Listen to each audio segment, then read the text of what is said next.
parte inicial do vídeo ali, do drone saindo da ilha, foi na Nova Zelândia, foi nesse lugar aqui que é o Abel Tasman National Park. Ele é uma reserva ecológica, tu não entra de carro, tem que entrar só a pé. E aí na Nova Zelândia tem 9 grandes caminhadas que eles chamam. É um negócio para fazer trilha, é bem massa.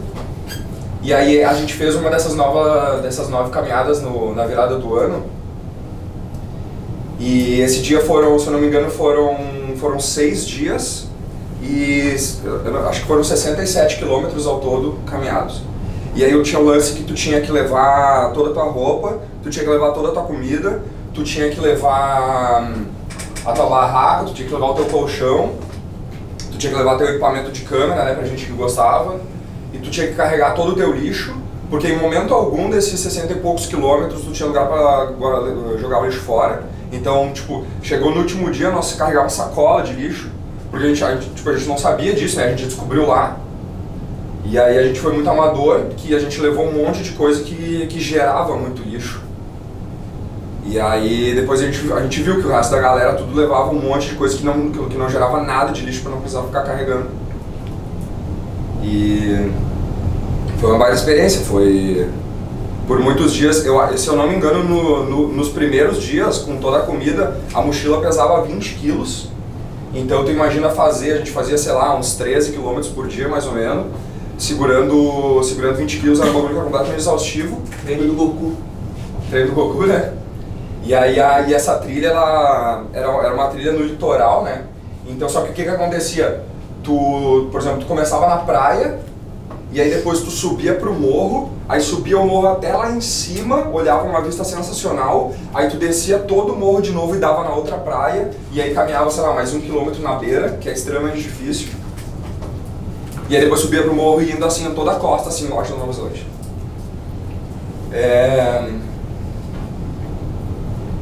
Foi bem massa, fiz com 2 amigos espanhóis e 3 amigos da Argentina. Foi bem massa. E naquela época eu não falava nada de espanhol, então vocês podem imaginar. Vem 2 botijas? Por favor. Então,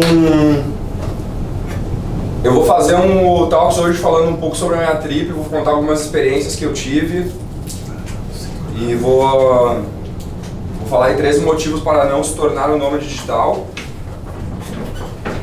E, bom, tudo isso começou, acredito eu, não sei se já estava muito dentro de mim, mas meu coroa faleceu há 3 anos atrás e bom, todo mundo aqui tem pai, todo mundo tem mãe, a gente sabe que isso um dia vai acontecer com a gente, mas o problema não é esse, não é o problema da pessoa morrer. O problema é tu ver uma pessoa jovem não realizar todos os sonhos que essa pessoa tinha planejado. Então eu acho que pra mim isso aí foi uma espécie de despertar, assim, que meu coroa faleceu com 63 anos, então sempre tive vontade de fazer uma parada dessas. Talvez no meu subconsciente eu tenha inventado a desculpa de, vou estudar inglês. E acabou acontecendo que eu fiz uma baita viagem. Bora, 13 motivos. Aqui é essa foto que eu tirei em Bali. Isso aqui era meu dia a dia lá em Bali. Acordava de manhã cedo, ia para algum café, botava o computador na mesa e trampava. E aí batia aquela fominha, dava vontade de tomar café, chamava a garçonete e pedia um prato de comida extremamente sensacional, de café da manhã e de almoço. Comia todas as refeições fora. E provavelmente esse prato aqui, ó, que dá pra ver que é uma coisa bem rica, assim, né? Um monte de coisa. Nutrientes saudáveis. Nutrientes e tudo mais. Deve ter custado no máximo uns R$4. Então... Vamos pra Bali. E outra coisa que me acompanhou todo santo dia lá em Bali e durante muitos países foi isso aqui, que aqui no Brasil a gente não tem o hábito, que é o café preto gelado. Olha aí. É um café de extrema qualidade, só que gelado, porque tá 35 graus, tu não tem vontade nenhuma de tomar nenhuma bebida quente. E todo santo dia pediu Black Iced Tea. Black Iced Coffee, perdão. Deixa gelado. E o primeiro fato para não se tornar um nômade digital é que encontrar uma internet boa em muitos países vai ser o grande desafio do teu dia. É aquela coisa que tu vai acordar de manhã cedo, tu vai...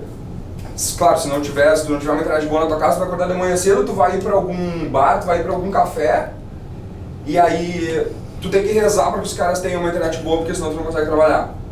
E o que acontece muitas vezes, tu consegue usar uma internet, mas daí tu não consegue olhar YouTube pra ver conteúdo, enfim, um monte de coisa, né? Ou tu não consegue baixar arquivo.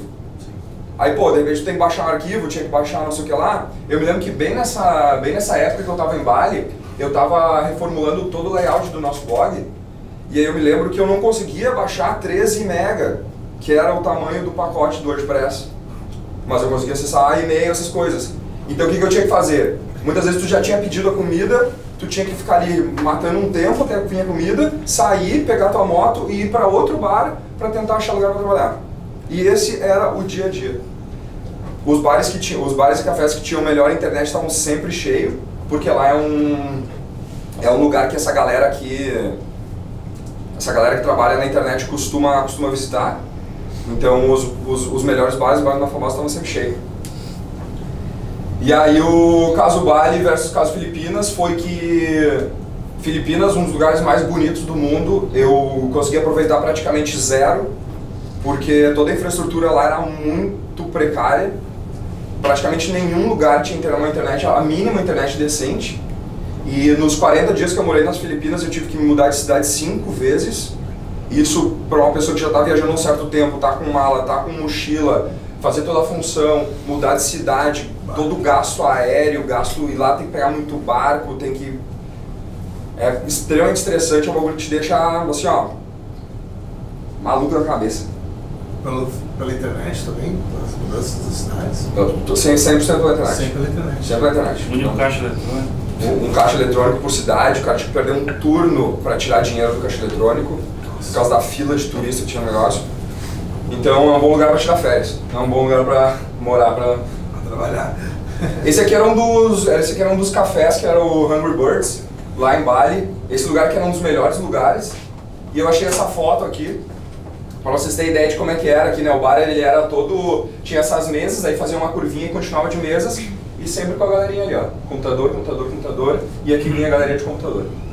E aí a coisa mais normal do mundo era tu chegar lá, tá completamente cheio, porque a internet nesse lugar era boa. E aí o único lugar que tinha pra sentar era tipo aqui assim, na frente desse cara, nessa mesinha minúscula, que às vezes como é que se fala? Dobrava um pouco o monitor ali, batia no monitor do cara, e tu tinha que olhar pro cara e falar assim, ah, meu, olha só, posso sentar aqui contigo, não tem mais lugar. Às vezes aqui a gente vai almoçar ali no refeitório, ali já tem alguém na mesa, o cara já, tem alguém na mesa. A mesa gigantesca, tá ligado?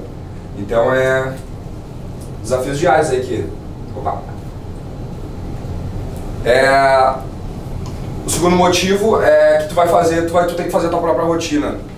Na verdade eu acho que foi um dos melhores momentos da minha vida, um momento que eu aprendi a respeitar meu corpo assim, ó, 100%. E hoje em dia eu vejo, agora que eu voltei aqui para essa rotina de trabalhar das 8 às 6, que o nosso corpo ele não foi feito para isso.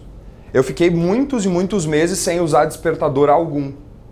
Claro, usava eventualmente quando tinha algum compromissinho, assim, mas era coisas pontuais. Mas basicamente eu acordava quando eu acordava e quando dava vontade de dormir eu deitava na cama e dormia. E aí acordava de novo, fazia exercício, voltava a dormir e assim durante o meu dia inteiro. Isso tu nota assim, ó, parece que tu consegue sentir cada coisa que teu corpo tá sentindo. Então foi uma experiência muito, muito massa. Essa foto aqui foi em Seul, na Coreia. Essa aqui era a cerimônia de troca de guardas.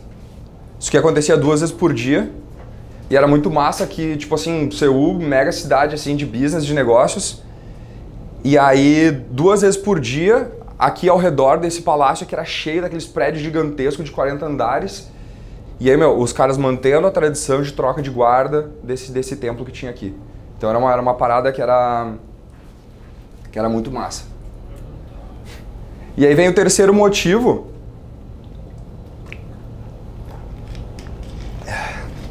que tu vai ficar rico e pobre da noite pro dia com essas histórias de conversão cambial. Então, por exemplo, em Bali, nas Filipinas, eram países que eram absurdamente baratos. Para vocês terem noção, eu tinha minha casa, tinha minha moto, fazia crossfit, surfava, comia todas as refeições fora, fazia todo o bolo e eu gastava R$2.000 por mês para sobreviver. E eu tinha uma vida de absurdamente rei. E aí eu vou para Seul e no primeiro momento que eu vou no super, ou sei lá, fechei o contrato lá da minha casa, já tomo um talago de grana assim que tu pum, aí tu volta assim pra uma realidade assim que tu não estava acostumado. E a cada troca de país era assim, tu tinha que te adaptar a como é que era o país. E aí era sempre aquela briga assim, tipo, agora eu tenho grana, agora não tenho nada de grana. Agora eu tenho grana, agora não tenho nada de grana. Uma loucura total. Essa aqui isso aqui é uma das melhores coisas que tinha lá em Seul, na Coreia, que era as comidas de rua. É um negócio que é muito de lá. Então, praticamente todo dia de noite eu dava um caminhadão ali nas ruas assim pra dar uma passeada e metia um banhão. Então, daí aqui, por exemplo, esse treco aqui que parece uma salsicha, na verdade é tipo um nhoque. Isso aqui é uma massa. Só que esse molho aqui, meu, é tipo um molho de tomate absurdamente apimentado que todo mundo ria de mim porque eu comia o bagulho e me chorava demais. E eu falava que eu não queria apimentado e aí todo mundo falava, não é apimentado, não é apimentado. E aí aqui, aqui pra vocês terem noção, aqui estavam todos os frutos do mar possível. E esse treco aqui que era muito bom era feito de salsicha e queijo. Era sensacional. Preço bom? Preço bom. Comida de rua, muito barato. Coreia do Sul é um país super tecnológico, né? Super. Samsung, LG, tudo de lá, né? Tudo de lá. Pra vocês terem noção, no caixa eletrônico, no ATM, tem os logos de Bitcoin. Então, se o cara investe em Bitcoin, o cara pode botar o cartãozinho dele ali e sacar grana na hora, resgatando os Bitcoin dele. Bagulho que... Nossa, daqui a 10 anos talvez a gente vai ver no Brasil. 2075. O quarto motivo é que essas companhias low cost, né, que as companhias de baixo custo, algum momento na vida vão te enrabar. Por mais que tu leia todas as letrinhas miúdas na hora de comprar uma passagem, tu vai lá, compra aquelas passagens muito baratas de 9 euros, 16 euros, mas em algum momento tu vai se ferrar. Passagem de ônibus? De passagem de avião. Porra. E por mais que os caras sempre compravam muito, cuidavam, mas a cada passagem era aprendizado. Por exemplo, tu é obrigado a fazer o check-in antes. Se tu chega pra fazer o check-in na hora, tu tomou um talago de 25 euros, por exemplo. E sendo que a passagem custou 9. Então, tu quer fazer o check-in agora? Tá, então 25 euros. Pum, toma. A pior coisa que aconteceu comigo foi a coisa que me dói até hoje, é que eu tava saindo de Seul e tava indo pra Rússia, em São Petersburgo, e aí na hora eu fiz o check-in ali, não sei o que lá, já tinha feito antes, já tava com a malandragem, né? Pum, fui ali, como era voo internacional, eu achei que eu poderia carregar o meu violão de boa, cheguei ali pra dar o meu violão e a mulher falou assim, se tu quiser carregar teu violão é negócio de bagagem grande, tu tem que pagar, sei lá, 90 euros. Nossa, muito mais que violão. E eu falei assim, caralho, 90 euros, tá ligado? E aí eu parei pra pensar, assim, fiz uma conversão rápida na minha cabeça, eu pensei assim, foda-se, compro outro no Brasil. E era um violão que eu curtia pra caralho, tá ligado? Foi muito foda. E aí deixei lá, bola pra frente.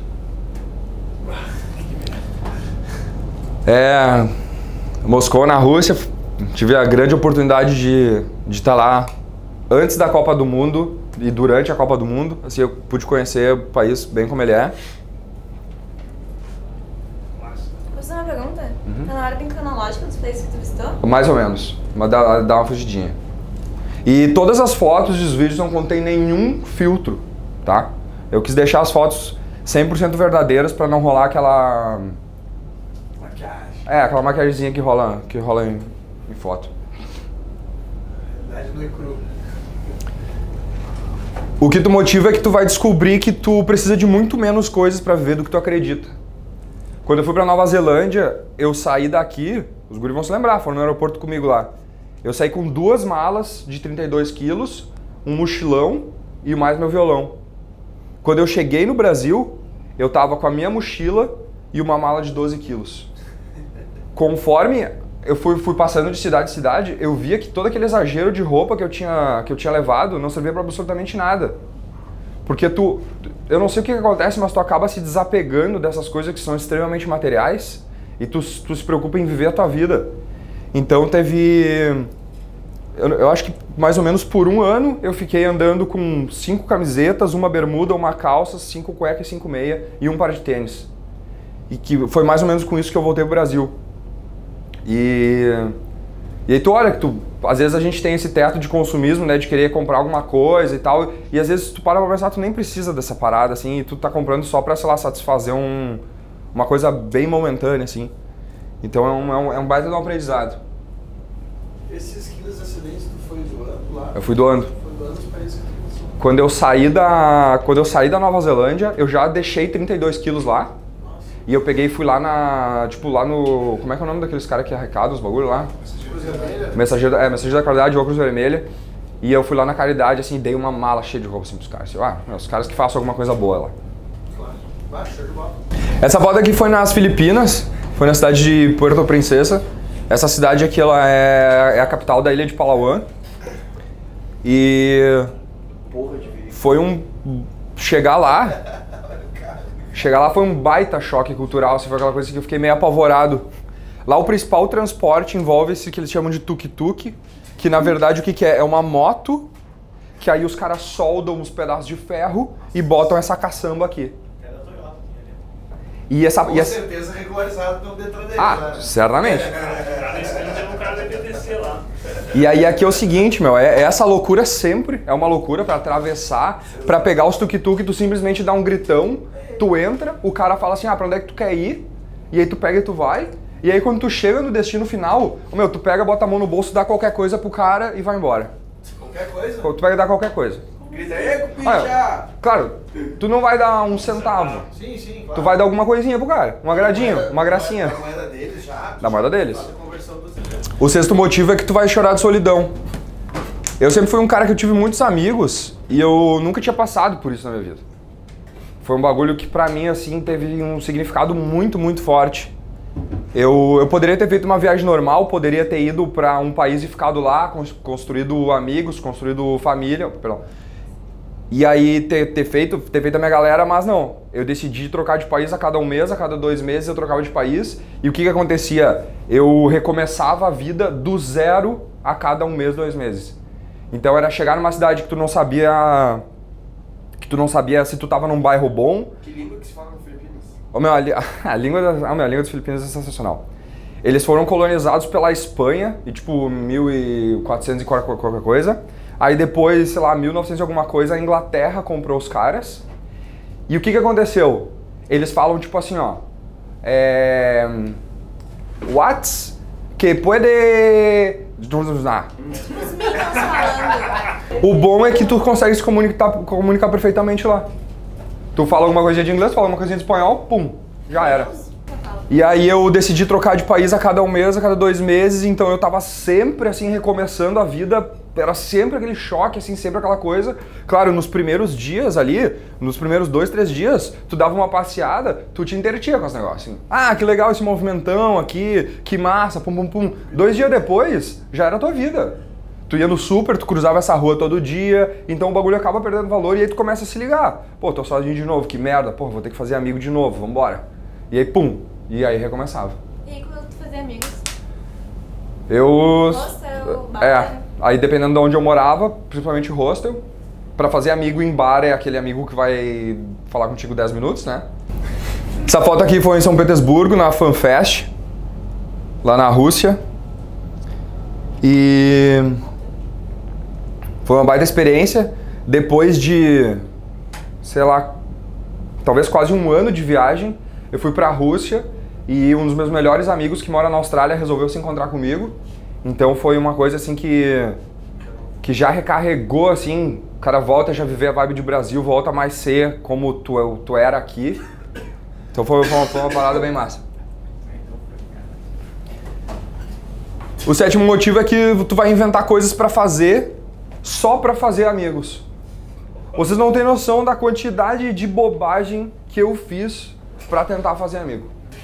Eu me meti em aula de culinária, eu fui pra reunião de negócio de resumir livro, que cada um lê um pouquinho do livro e conta a sua parte. Eu fiz aula de salsa. Ué, que eu tava bebendo pouco nessa época. É sério. Você é o cara que fica pobre de novo, né? Ô, meu, em São Petersburgo o cara era rico. E tu ia pra Moscou. É bem do lado lá. É lá em cima. É bem lá em cima, meu. Ah, uma curiosidade aqui que eu lembrei. Quando eu cheguei, era bem frio. Era verão e era muito frio. Quando eu cheguei em São Petersburgo, eu não sabia que isso ia acontecer, mas eu vivi as noites brancas. São Petersburgo tá tão pra cima que o sol, ele nunca se põe. Então dá tipo, por exemplo, meia-noite, o sol ele tá praticamente como é o nosso pôr do sol aqui. E aí 2 e pouco da manhã o sol começa a subir de novo. Então tu acorda pra fazer xixi 2 da manhã, tá um solão na tua janela, que é uma loucura. E é uma baita experiência. Dura uns 2 meses e pouco, isso é bem massa. Essa fotinho aqui em Praga, na República Tcheca, muito massa. Lá tipo, quando tu entra na Europa, começa muito a cultura da galera meter um som na rua. E eu acho que é muito mais na vibe de os caras curtirem meter um som na rua do que fazer aquele lance de arrecadar grana. Então aqui eu curti muito porque tinha tipo essa galera, assim, uns velhinhos assim, tipo uns instrumentos, o cara tocando aqui um contrabaixo. Violoncelo. É tipo um... Acho que o contrabaixo é um pouquinho menor, né? Cello. Mas os caras metendo um sonzão no meio da rua, os nego velho tocavam muito. E, aquela coisa que tu para e fica olhando assim, que massa, tá ligado? O oitavo motivo é que muitas vezes o FaceTime vai ser o melhor momento do teu dia. Não importa assim onde tu tá, assim, a cidade que tu tá, muitas vezes a única coisa que tu quer é ligar pra galera e falar com teus amigos. E a pior coisa é que tem o esquema do fuso horário, então às vezes tu tenta ligar pros caras, os caras estão aqui trabalhando enquanto pra ti é de noite, ou os caras estão dormindo e tu quer falar com os caras, e aí às vezes tinha dias que eu ligava pra 6, 7 pessoas e eu não conseguia falar com ninguém. Daí aquela coisa assim que eu... Porra, tá ligado? O cara tinha que tirar a energia do fundo do poço. Isso aqui foi em Tallinn, na Estônia. A Estônia fica bem do lado da Rússia, lá em cima, embaixo da Finlândia. E aí esses 3 países ali, que é a Estônia, Letônia e Lituânia. Esses países eles são conhecidos como os países bálticos e eles têm uma origem medieval absurda. Então tu anda no meio da cidade, o negócio é tudo assim, ó. É tudo castelo, parece que tu tá num conto de fada. Tu anda no meio da cidade, tem essas torres gigantescas, tudo feito dessas pedrinhas, tudo lindo, tudo bem cuidado. E essa cidade, a Estônia, é uma das cidades mais tecnológicas do mundo. Em Tallinn foi onde surgiu o Skype. Até hoje os caras têm uma baita de uma sede lá, eu só passei na frente, não tentei entrar. E pra vocês terem noção o que os caras fizeram lá, foi o primeiro lugar do mundo que fez aquele e-card com todas as tuas informações. Então se tu quer votar para presidente, tu tá com o teu e-card. A IPTC te para, tu tá com o teu e-card. Tu vai no plano de saúde se consultar, tu tá com o teu e-card. Então ali contém todas as informações. E dentro desse próprio bagulho, até tu pode fazer votação, tu pode votar para presidente, governador e prefeito de fora do teu país. Tu acessa o sitezinho, valida ali o smart card ali, pum, vota. É um negócio que é muito lógico, né? Digital, não tem que funcionar no mundo inteiro. Top. Fantástico. Tu vai conseguir adquirir, a 12ª coisa é que tu vai conseguir adquirir níveis de concentração muito alta. E eu digo isso porque com esse estilo de vida de trabalhar online, eu morei em muito hostel, eu morei em muito lugar que eu não tinha privacidade para trabalhar ou para conseguir se concentrar bem com o devido silêncio. Então, conforme às vezes tu tinha que botar o teu computador em cima de qualquer mesa, qualquer lugar que tinha qualquer cantinho e tipo assim, pô, preciso fazer tal tarefa, então vou me concentrar para acabar. Então eu falo que no início pode ser muito difícil, mas depois tu vai trabalhando isso e tu se liga que tu tem que se concentrar. Diversos países da Europa passaram por uma crise financeira, econômica, política gigantesca. Bagulho de, por exemplo, da Grécia, da Espanha, assim, crise sinistra. E a Estônia, ela tava nesse ritmo. E aí chegou um momento que o presidente lá se juntou com o Senado ali, e aí chegou o estudo na mão e falou assim, ó, bah, se tu quiser melhorar a situação do país, a gente tem duas opções. A primeira opção é a gente aumenta as taxas, né? Aumenta os impostos, aumenta o imposto de renda, aumenta tudo que é imposto. Ou a segunda opção é a gente demite 2/3 de todos os servidores. E aí, tipo, o bagulho que foi simplesmente surreal, o presidente falou assim, ó, demite todo mundo. Então o cara acabou com 2/3 de todo... O que faz sentido, né? Todo... Cargos públicos, assim? Os cargos públicos, os servidores públicos, os... sei lá, os CC, sei lá. Acabou com todo mundo pra não aumentar as taxas da população. O custo do Estado. Sim, ou tu fudia a maioria ou tu fudia a minoria, ele foi pela minoria. E aí o que aconteceu? A Estônia daí, pum, deu um boom e hoje em dia é uma puta economia. É um dos caras que... É um dos caras que dão show. Euro lá também. É euro. Legal. Vou aproveitar e contar agora. Não tá no tópico, mas... Eu não sei se vocês sabem como é que funciona o lance da União Europeia. O último país a entrar na União Europeia, se não me engano, foi a Croácia, em 2013. E por que um país... Quando a União Europeia surgiu, foi ali os cabeças, ali foi ali a Alemanha, a França, a Itália, a Espanha, as maiores economias. Os caras criaram a União Europeia para ficar cada vez mais forte. Só que daí o que a Europa se ligou? Ela se ligou que o vizinho do lado, por exemplo, Estônia, República Tcheca, Hungria, tinham grandes coisas, sei lá, produtos ali que eles poderiam usar, né? E aí eles se ligaram que eles tinham que ajudar a galera. Então, por exemplo, assim, para um país entrar na União Europeia, algum outro país tem que apadrinhar esse país.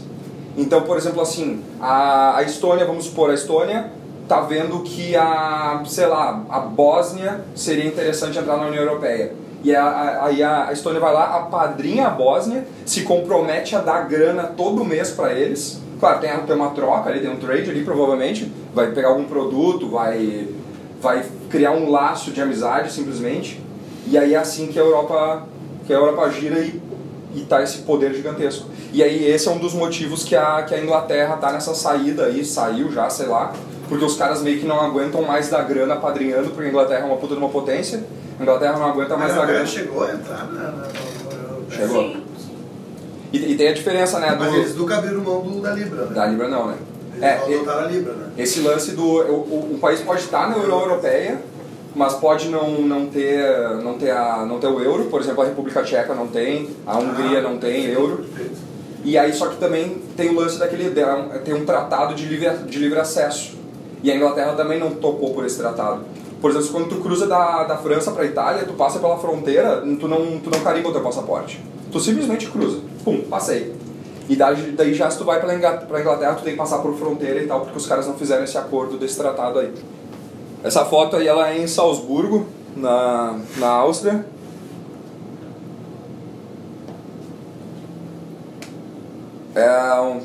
Foi um lugar muito massa. Não se lembra. Não se lembra.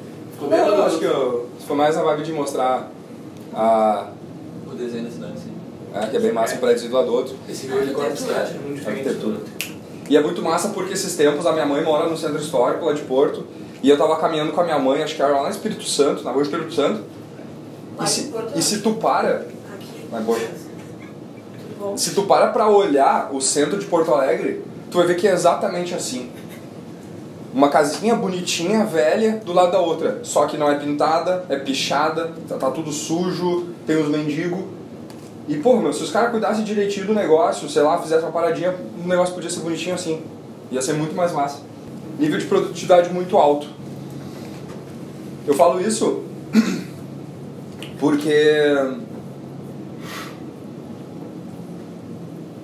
tu tá sozinho e tu simplesmente não tem, a tua vida social é praticamente zero, tu não tem família, tu não tem namorada, tu não tem amigo, tu não tem nada, o que resta tu fazer? Tá tu e teu computador. Então tu inventa coisa pra fazer e vai fazendo coisa. Naquela época que eu tava viajando, eu me senti extremamente produtivo, fazendo 1000 coisas, não parava um minuto de criar, meu cérebro tava fervendo, eu tava sempre estudando, fazendo alguma coisa. E tipo, eu noto o baque que eu vivo hoje em dia, que eu praticamente decidi 100% do meu horário livre valorizar a minha vida social. E tipo, hoje em dia, eu me sinto assim, absurdamente menos produtivo comparando com a quantidade de coisa que eu fazia lá. Então, é uma consequência que tem que dosar aí o lado bom e o lado ruim. Não tem vida social, mas o que o cara faz das 6 à meia-noite não é só bobagem.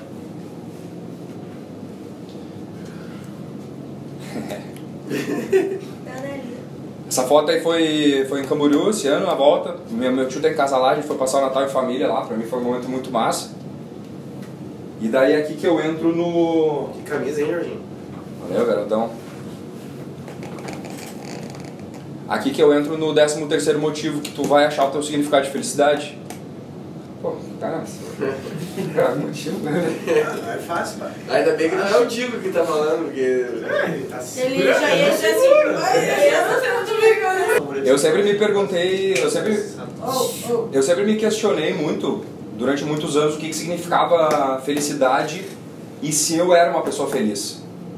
Que muitas vezes tu tá no dia a dia, tu tem teus amigos, tu te diverte, tu sei lá, tem tua casa, mas daí tu para pra olhar assim daquela felicidade interna mesmo, aquela coisa que... a felicidade verdadeira mesmo, que não envolva coisas materiais nem nada. E eu sempre me questionava assim, pô, será que eu sou uma pessoa feliz, tá ligado? Será que eu sou uma pessoa feliz e tal? E pra mim, eu percebi que felicidade é igual às pessoas. Felicidade tá nas conexões que tu faz na vida.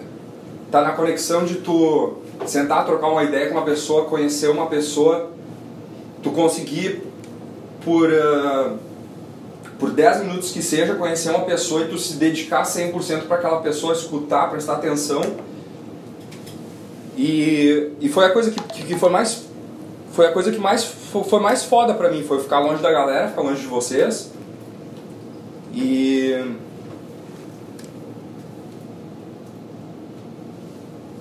eu me lembro que uma das primeiras vezes que começou a me surgir esse tipo de pensamento foi quando eu estava nesse lugar aqui. É a cidade de El Nido, fica na ilha de Palawan, nas Filipinas. Essa ilha que ela foi eleita pelo 3º ano consecutivo como o lugar mais bonito do mundo. E essa foto é tua? Aham. Todas as fotos são sem minhas. filtro. Sem filtro. Sim, eu entendi, por isso que eu Opa. perguntei que eu fiquei tipo... Foda. E eu me lembro que eu tava lá nesse lugar, assim, era um lugar incrível, assim, e eu não tava me sentindo feliz. Eu via que eu tava, assim, com aquela coisa, assim, porra, queria estar com a minha galera, tá ligado? Queria estar com a turma, queria estar aqui, sentado nessa beira aqui, com isopor de cerveja, tomando uma cerveja, trocando uma ideia. E aí tu começa a pensar esse tipo de coisa, assim, daí tu vê, assim, que, tipo, assim, hoje em dia eu vejo que pra mim, felicidade é as pessoas e são meus amigos, são vocês. Então, pra eu tomar a decisão, eu percebi que pra eu tomar a decisão de, tipo, que nem muitos dos nossos amigos, de sair do Brasil pra sempre e não voltar, é uma coisa que é praticamente impossível, muito difícil. E... nem lembro mais. E é isso aí, galera. Eu queria contar um pouco aí, umas coisas um pouco mais sérias. Às vezes eu acabo só trocando ideia só da zoeira, só da bagunça, assim, que eu fiz. Então, eu queria compartilhar aí esses motivos aí. Muito obrigado. Contar as histórias de Filipinas.